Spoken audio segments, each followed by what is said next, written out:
magaalada Marka ee xarunta gobolka Shabeellaha Hoose waxaa muddo sanad gudihiisa 2 goor ay gacanta u gashay maleeshiyada ururka Al-Shabaab. Wariyaheena Jacfar Kuukay oo booqday magaalada ayaa warbixintan waxa uu ku eegayaa wixii uu ku soo arkay magaalada Marka.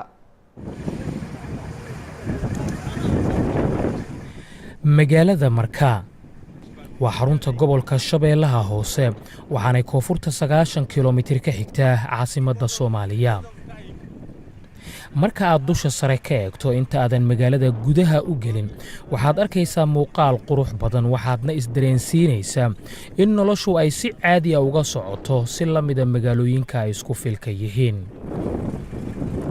laakiin bartamaha magaalada muuqaalku waa uu ka duwan yahay midka dibaddeeda.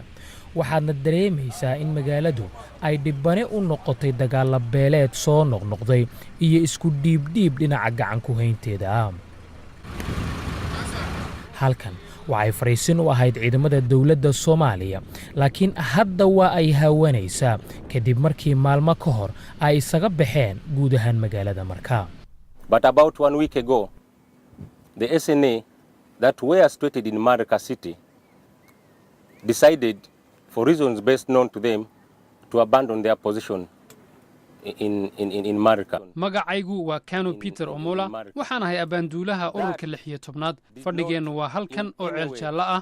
toddobaad ka hor ciidanka qaranka ee Soomaaliya oo deganaa magaalada Marka ayaa sababa ay iyagu garanayaan u go'aansaday inay iskaga baxaan goobihii ay ka deganayeen magaalada. arrintaasi sina uma saameynin xaaladda amni ee Marka inkastoo go'aankaas ka bixidda oo aan wax warar laga sii haynin uu walwal badan ku abuuray dadka reer Marka. magaalada gaar ahaan goobihii ugu muhiimsanaa waxaa ka muuqda burbur xooggan sidoo kalena waxaad dareemaysaa in meeshu ay tahay aag dagaal waxaana aad u adag in aad aragto dad shacaba oo danahooda raacanaya amaba adeegsanaya waddooyinkan. noolaha keliya ay indhahaagu halkan ku qabanayaan waa askarta AMISOM oo lafahantoodu ay dhiifanaan xoogani ka muuqato iyo qaar ka mid ah xayawaanada magaalo joogta ah oo iyagu nabad iyo colaad aan kala saari karin.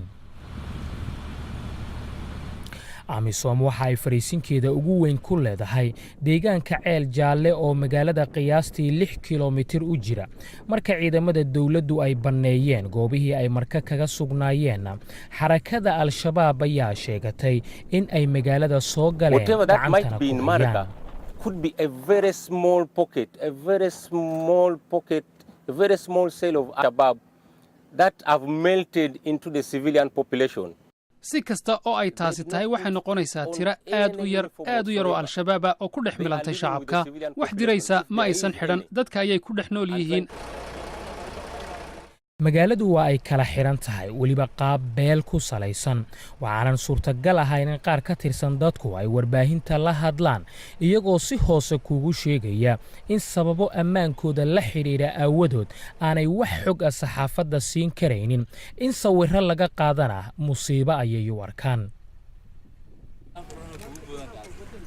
maamulka magaalada oo lafahantiisa in badan isbadbedelay hadda saaxada kamaanu muuqan marka militariga magaalada isaga baxay laga soo tagana Marka kama jiro ciidan bilaysa. The local administration is not really very effective. The local administration in Marka is not really very effective. maamulka deegaanka ee Marka ma aha mid waxtar leh. waxaan iskaashi la leenahay duqeyda ayaa kaalin weyn ka qaadata go'aanka gaadhida arrimaha halkan ka jira. iyaga ayaan wada shaqayn leenahay. waxaan isku daynay inaannu madaxda militariga Soomaaliya la xiriirno si aan wax uga weydiinno arrimaha la xiriira faaruujinta ay Marka faaruujiyeen ciidamadoodu laakiin telefoonadooda waa ay ka jawaabi waayeen. Jacfar Kuukay, VOA, Marka.